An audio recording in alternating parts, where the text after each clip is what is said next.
And we have decided we're going to talk about judgment as condemnation, because when we judge from a place of ego, we are basically putting value judgments on people, on friendships, on relationships. And one of the worst places in the world, Erika points out, is judgment in the family.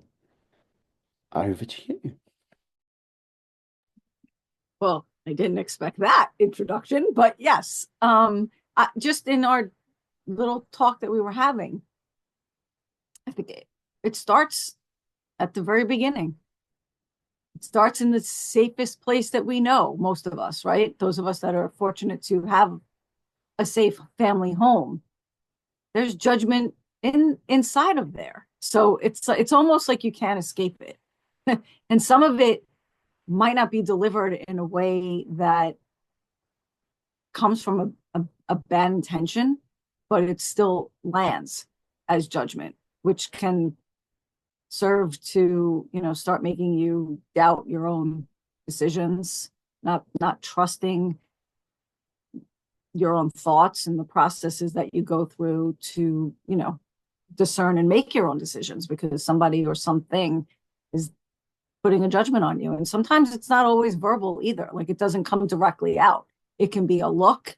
It can be just a tone of a voice, like a movement of the eyes. Like, you can feel and sense judgment in all sorts of things. It's insidious in there. It's like it sneaks its way in and destroys.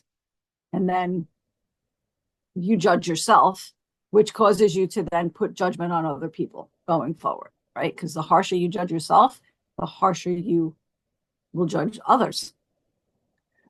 Absolutely. The more rigidly we judge, the more harshly we judge others, which leads to even less room for our own growth, even more self criticism about the mistakes that we make, and sets a blueprint potentially for the rest of our lives of looking for flaws rather than looking for positives. I know we shouldn't necessarily judge things as good or bad, positive or negative, but if we're going to look for flaws through training and nurturing instead of people's positive aspects, it sets us on a negative path from the start.